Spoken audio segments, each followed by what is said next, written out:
bahwa masalah rasisme di Amerika ini masalah yang bisa menjadi bom waktu. Kalau kita jalan-jalan misalnya di kota New York, di kota New York itu di Manhattan, itu pusat kotanya kan bisa dibagi tiga.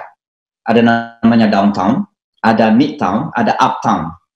Nah pertanyaan kita ya adalah kok bisa ya dalam satu kota kecil seperti itu, punya pemerintah yang satu, kok bisa beda pembangunannya? Downtown, midtown, ke uptown.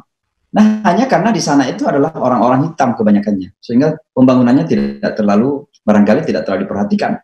Nah, ini kan sebuah apa namanya rasisme yang bersifat systemic racism, ya, bersifat sistem. Nah, oleh karenanya saya kira Amerika tidak akan bisa menyelesaikan kasus-kasus seperti ini dari masa ke masa, kecuali menyelesaikan permasalahan yang mengakar itu. Dan saya mengakar itu adalah masalah rasisme. Nah, inilah mungkin salah satu peranan kita umat Islam harus menyampaikan bahwa ingin menyelesaikan rasisme ada dalam agama kita. Karena dalam agama kita ini alhamdulillah tidak ada beda hitam, yang putih, yang kuning, yang apakah orang Arab atau orang Jawa, semuanya selama masih bertakwa kepada Allah, yang dinilai hanya ketakwaan saja. Inna akramakum innallahi atqakum. Tidak ada yang lebih pahit dari berharapnya hati kepada Allah. Allahumma aftah lana hikmataka ya Allah.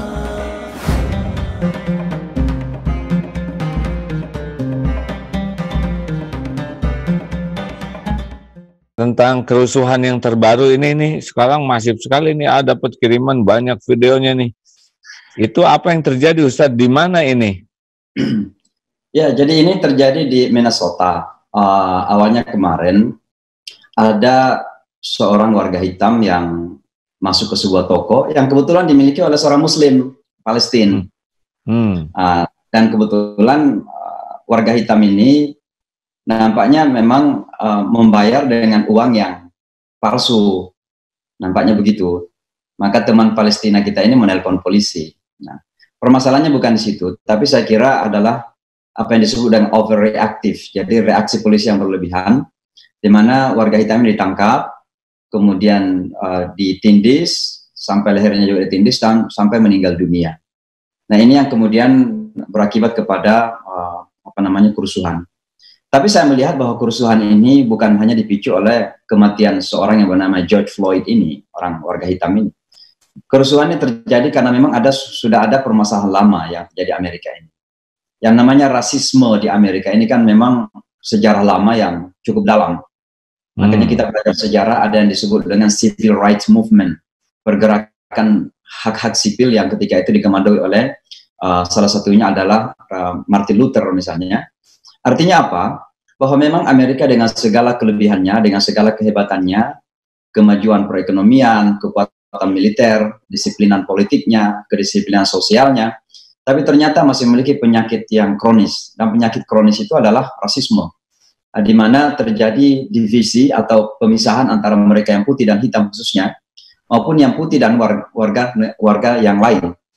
Nah, oleh sebab itulah maka saya kira ketika terjadi seperti ini, terbunuhnya seorang warga hitam, maka ini menjadi pemicu dari bara yang sudah terjadi lama itu. Jadi sudah ada sebenarnya penyakit yang ada ini, tinggal mendapatkan pemicu sebenarnya, sehingga meledak begitu. Nah, ini sudah merebak ke beberapa kota, ada 10 kota termasuk kota New York tadi malam. Ada sekitar 200-an orang yang ditangkap karena ada clash, terjadi bentrokan antara demonstrators dan polisi. Nah, di beberapa kota yang lain. Tapi saya kira memang permasalahannya bukan pada demonstrasi, permasalahannya adalah memang ada penyakit sosial yang perlu diselesaikan oleh Amerika ini. Dan ini kami anggap sebagai bagian dari tugas kami juga sebagai seorang Muslim yang hidup di sini, untuk bagaimana semakin mengurangi penyakit ini. Makanya saya menyebutkan lagi ini setelah cerita yang saya sudah sampaikan, setelah tahun 2001 lalu, saya diminta membaca doa oleh pemerintah Amerika di Yankee Stadium. Lalu saya tidak membaca doa, tapi saya membaca Al-Quran. Nah, salah satu ayat yang saya pilih ketika membaca Al-Quran itu kan surah Al-Hujurat ayat 13. Nah, ya ayyuhan nas inna khalaqnakum min dzakarin wa untha wa ja'alnakum syu'uban wa qaba'ila lita'arafu inna akramakum 'indallah ila akhiril ayat. Nah, sengaja saya memilih ayat ini karena memang saya melihat bahwa masalah rasisme di Amerika ini masalah yang bisa menjadi bom waktu. Kalau kita jalan-jalan misalnya di kota New York, itu di Manhattan, itu pusat kotanya kan bisa dibagi tiga. Ada namanya downtown, ada midtown, ada uptown. Nah, downtown ini rata-rata bisnis, kemudian pemerintahan, ya. Midtown ini kan ada Central Park, ada rumah-rumah apartemen yang kaya-kaya gitu, yang luxurious, yang mewah-mewah. Begitu kita ke uptown, itu rata-rata penduduknya orang-orang hitam di Harlem misalnya. Ya mereka kumuh-kumuh. Nah, pertanyaan kita ya adalah kok bisa ya dalam satu kota kecil seperti itu punya pemerintah yang satu, kok bisa beda pembangunannya? Downtown, midtown ke uptown. Nah, hanya karena di sana itu adalah orang-orang hitam kebanyakannya, sehingga pembangunannya barangkali tidak terlalu diperhatikan. Nah, ini kan sebuah rasisme yang bersifat systemic racism, ya, bersifat sistem. Dan oleh karenanya saya kira Amerika tidak akan bisa menyelesaikan kasus-kasus seperti ini dari masa ke masa, kecuali menyelesaikan permasalahan yang mengakar itu. Dan permasalahan yang mengakar itu adalah masalah rasisme. Nah, inilah mungkin salah satu peranan kita umat Islam harus menyampaikan bahwa ingin menyelesaikan permasalahan rasisme ada dalam agama kita. Karena dalam agama kita ini alhamdulillah tidak ada beda hitam, yang putih, yang kuning, yang apakah orang Arab atau orang Jawa, semuanya selama masih bertakwa kepada Allah, yang dinilai hanya ketakwaan saja. Inna akramakum innallahi atqakum. Nah, ini yang perlu kita terus-menerus sampaikan, alhamdulillah. Jadi akarnya di situ, kenapa terjadi kerusuhan-kerusuhan. Iya, benar. Memang ini kalau sebuah kejadian dan tidak ada sesuatu yang terpendam, ya, tidak akan meledak sehebat ini. Makanya ketidakadilan atau kekurang adilan dalam bentuk apapun ini selalu akan menjadi sumber masalah dimanapun. Jadi memang kan kadang dalam Islam kan i'dilu huwa aqrabu littaqwa. Berlaku adilah karena adil lebih dekat kepada takwa. Mudah-mudahan kita tidak terjadi di Indonesia kerusuhan buruk seperti ini, dan apa yang sekarang terjadi bisa diambil hikmahnya gitu ya. Tapi kan kemarin sudah pernah ada presiden kulit hitam, itu apa tidak membantu keadaan? Justru sebenarnya terpilihnya seorang presiden yang berkulit hitam campur putih karena ibunya orang putih itu. Obama itu kan keturunan Irlandia, ya, Irish ibunya, dan bapaknya dari Kenya. Jadi sebenarnya hitam putih lah beliau itu. Nah, sehingga memang ada yang ekstrim hitam juga tidak terlalu menerima beliau, dan yang putih juga tidak menerima beliau, ya. Tapi memang beliau punya kelebihan-kelebihan, anak muda yang sangat pintar sekali dan lihai, dan sehingga beliau bisa menang 2 periode.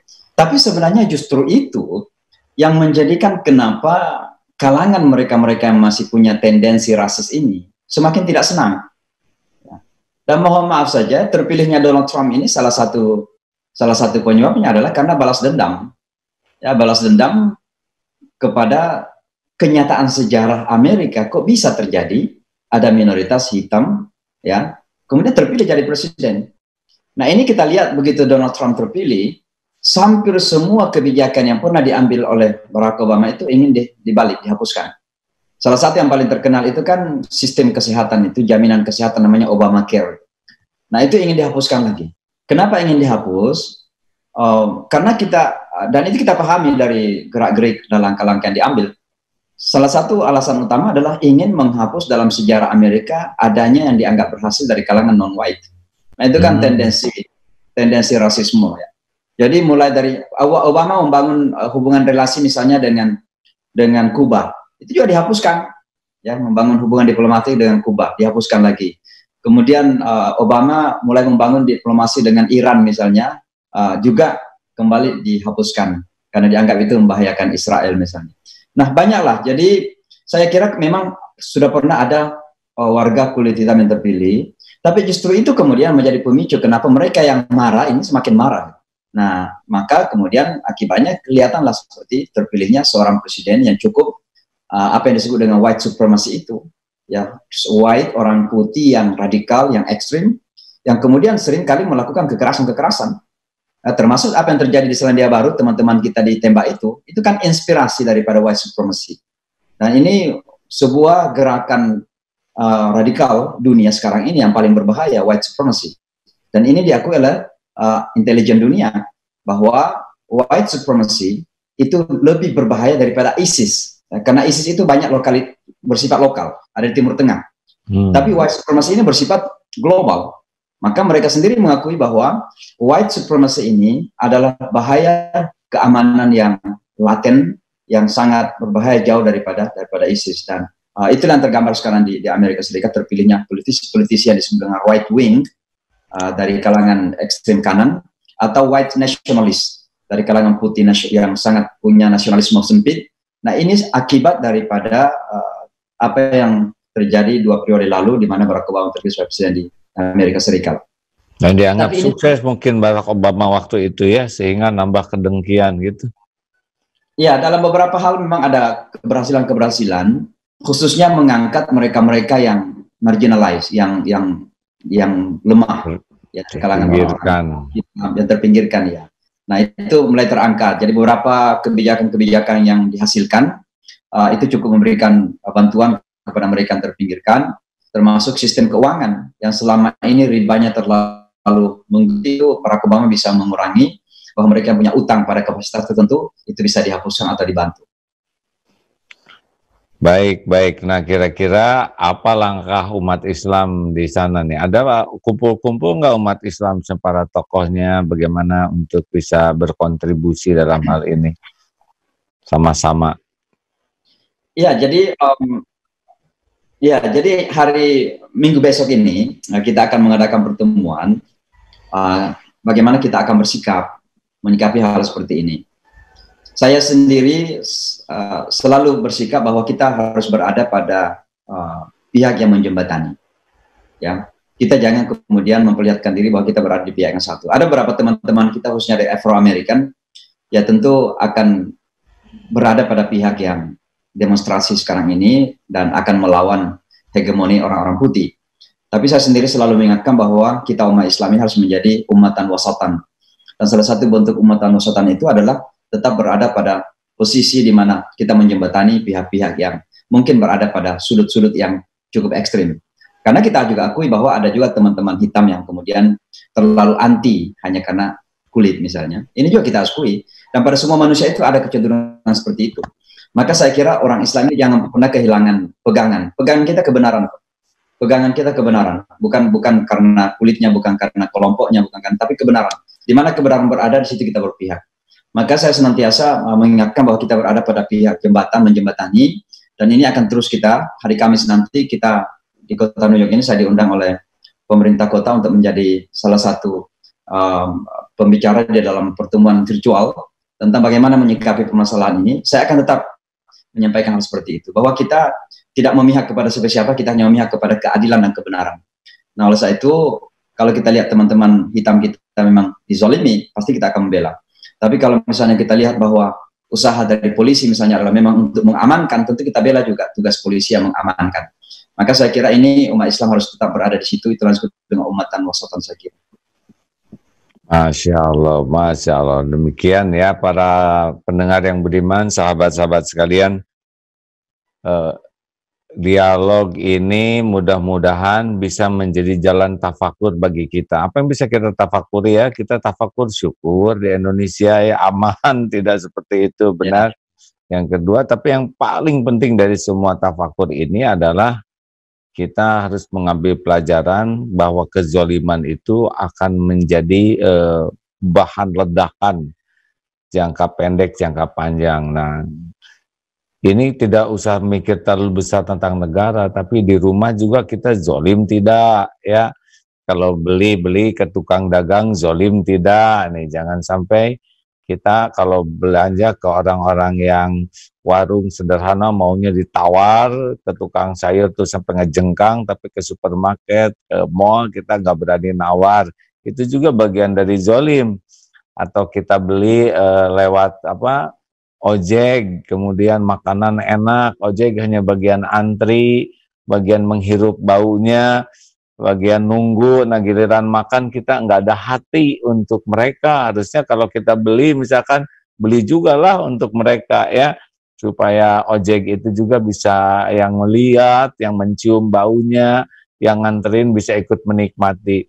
Jadi obrolan kita ini harus kepada perubahan pada diri kita, karena kalau kita mikirkan Amerika, global dunia dan kitanya nggak berubah, terus ya obrolan kita tuh hanya jadi objek telinga, padahal kan yang paling penting perubahan pribadi kitanya.